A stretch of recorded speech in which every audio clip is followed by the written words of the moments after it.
दोस्तों, आज की कहानी में हम देखेंगे कि एक अनजान वायरस फैलने की वजह से धरती पर मौजूद सभी इंसान मारे जाते हैं, लेकिन कहीं से एक आदमी अभी भी जिंदा बचा है जो पिछले 2 सालों से किसी और जिंदा इंसान को ढूंढने के लिए इधर उधर भटक रहा है। लेकिन फिर एक दिन उसे एक औरत मिलती है जो उसे बताती है कि पृथ्वी पर सिर्फ हम दोनों ही जिंदा बचे हैं और अब हम दोनों को ही मिलकर बच्चे पैदा करने हैं और धरती पर जनसंख्या को आगे बढ़ाना है। तो कहानी शुरू होती है और हमें बताया जाता है कि एक अनजान वायरस की वजह से धरती पर मौजूद सभी इंसान मारे गए, लेकिन एक आदमी अभी भी जिंदा बचा है जिसका नाम फिलिप है। अब बेचारा फिलिप अकेला ही काफी सालों से इधर उधर भटक रहा है ताकि उसे कोई जिंदा इंसान मिल जाए, लेकिन उसे कोई नहीं मिलता, जिससे वह बहुत परेशान हो जाता है और वापस अपने होम टाउन आ जाता है। जिस बीच उसे एक साइन बोर्ड दिखता है तो वह उस पर लिख देता है कि एक इंसान अभी भी जिंदा है। आगे वो अपने घर पहुंचता है और सोचता है कि मैं इस घटिया घर में क्यों रहूं, जबकि मेरे टाउन में बहुत बड़े बड़े रईसों के घर हैं। जिसके बाद वो टाउन के सबसे अमीर आदमी के घर पर रहने के लिए चला जाता है, जिसमें वो बड़े बड़े म्यूजियम से चुराई हुई पेंटिंग्स को टांग देता है जिन सबकी कीमत अरबों डॉलर्स में थी। लेकिन जब फिलिप का इससे भी मन नहीं भरा तो वो वहाँ पर इजिप्ट की मम्मी का ताबूत उठा लाया और एक डायनासोर का सर भी उठा लाया जिसको वो अपनी डाइनिंग टेबल पर सजाता है। फिर रात को सोने से पहले वो ऊपर वाले से बार बार हस्त मैथुन करने के लिए माफी मांगता है जो वो पिछले 2 सालों से कर रहा था। फिर अगली सुबह वो टॉयलेट जाता है लेकिन उसमें पानी नहीं आ रहा था, तो वह अपना पिछवाड़ा धोने के लिए बहुत सारी बिस्लेरी की बोतल उठा लाता है। फिर पेट खाली करने के बाद उसे भूख लगी थी तो वह एक सुपरमार्केट में जाता है जिसके दरवाजे को खोलने की बजाय वो उसे बंदूक से उड़ा देता है। फिर अंदर आकर वो अपने लिए बहुत सारा खाना लेता है, लेकिन तभी उसकी नजर वहाँ रखी गंदी मैगजीन्स पर जाती है जिसको वह ठूस ठूस कर अपनी ट्रॉली में डालता है और वहाँ से निकल लेता है। रात को वह $10,000 की वाइन खोलता है और ऊपर वाले को शुक्रिया करता है, जिसके बाद वो 2 बार हाथ गाड़ी चलाता है और चुपचाप सोने चला जाता है। फिर अगले दिन फिलिप अपना टाइम पास करने के लिए घर के महंगे महंगे सामानों को बर्बाद कर देता है, लेकिन जब इससे भी उसका मन नहीं भरता तो वह एक महंगी मस्टैंग को एक सस्ती कार से भिड़ाकर विस्फोट कर देता है, क्योंकि वो बेचारा कब तक अपनी हाथ गाड़ी चलाकर टाइम पास करता। अब ऐसे करते करते कुछ दिन बीत जाते हैं और हम देखते हैं कि फिलिप का घर एक कबाड़ खाना बन चुका है, और वैसे भी वो इस घर को क्यों ही साफ करता, ये घर उसका थोड़ी ना था। आगे वो एक रबर के पूल को दारू से भर देता है और उसी में नहाता है, उसी को पीता है। इसी बीच अचानक उसे जोर का टॉयलेट आ जाता है, लेकिन उसके टॉयलेट में कबाड़ भरा पड़ा था, इसलिए वो अपने लिए एक नया कमोड बनाने की सोचता है। वो एक स्विमिंग पूल के फट्टे को बीच में से काट देता है और वहीं पर हगने बैठ जाता है। फिर हगने के बाद वो एक बार में जाता है और वहाँ पर रखे हुए खिलौनों से पूछता है कि क्या तुम लोग थोड़ी दारू पीना चाहोगे, लेकिन जब वो खिलौने उसे कोई जवाब नहीं देते तो वह खुद ही पूरी बोतल दारू की पीकर वहाँ पर बेहोश हो जाता है।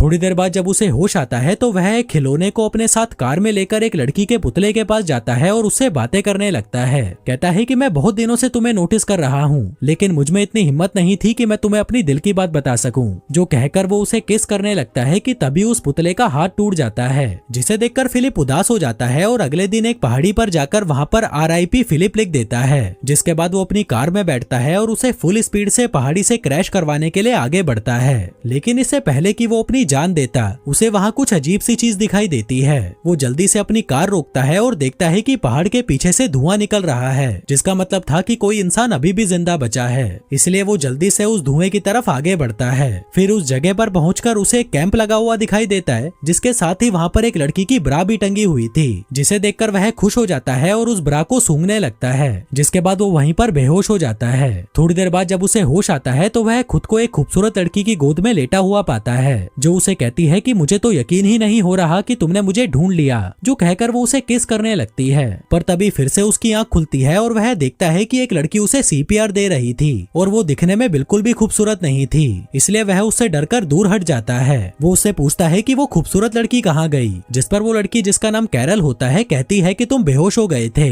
और तुमने अपने कच्छे में सुसु भी कर दिया था, इसलिए मैं तुम्हें CPR दे रही थी। फिलिप कहता है कि मैंने सुसु नहीं किया, ये पहले से ही गीला था, जो कहते हुए वो उसकी तरफ बढ़ने लगता है, जिससे घबराकर कैरल अपनी बंदूक निकाल लेती है। कहती है कि पहले तो मेरी ब्रा नीचे रखो और ये बताओ कि क्या तुम एक अच्छे इंसान हो। वो कहता है कि हाँ मैं अच्छा हूँ, तुम मुझ पर भरोसा कर सकती हो।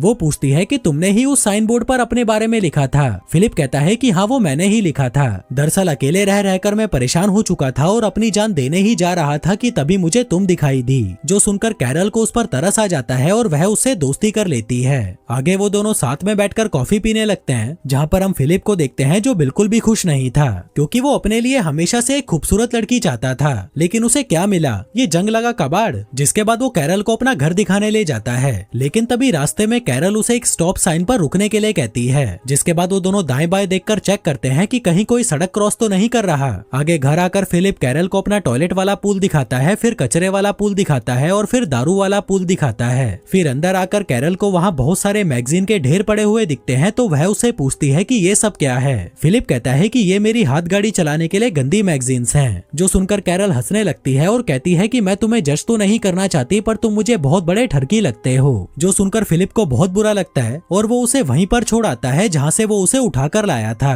फिर अगली सुबह जब उसकी नींद खुलती है तो वह देखता है कि कैरल फिर से वहाँ पर आ गई है और उसके घर का कचरा साफ कर रही है। फिलिप कहता है कि आगे से जब तुम मेरे घर का कचरा साफ करने आओ तो मुझे बता कर आना। जो सुनकर कैरल को गुस्सा आ जाता है और वह फिर से वहाँ पर उस कचरे को फैला देती है। फिलिप उसे रोकने की कोशिश करता है तो वह कहती है कि हमें इसे साफ करने के लिए क्लीनर चाहिए, जिसको लेने के लिए वो दोनों सुपरमार्केट पहुंच जाते हैं। तभी फिलिप अपनी कार को हैंडीकैप लोगों की पार्किंग में खड़ी कर देता है, तो कैरल उसे कहती है कि ये जगह हैंडीकैप लोगों की है, तुम अपनी कार कहीं और खड़ी करो। जो सुनकर फिलिप को गुस्सा आ जाता है और वो कहता है कि कहीं तुम पागल वागल तो नहीं हो, इस दुनिया में हम दोनों के अलावा कोई और है ही नहीं, तो यहाँ पर हैंडीकैप इंसान कहाँ से आएगा। कैरल कहती है कि जो भी हो, पर तुम अपनी कार को कहीं और पार्क करो। अब फिलिप का दिमाग घूम चुका था, तो वह अपनी कार को सीधा सुपरमार्केट के अंदर घुसा देता है। फिर रात को वह अपने खिलौने दोस्तों से बात करने बार में जाता है और उन्हें बताता है कि अब मैं इस दुनिया का आखिरी इंसान नहीं रहा। मुझे लगा था कि मुझे एक खूबसूरत लड़की मिलेगी जिसके साथ मैं रोज मजे करूंगा, लेकिन मुझे क्या मिला, ये सड़ा हुआ करेला कैरल। फिर अगली सुबह जब वो बियर से कुल्ले कर रहा था,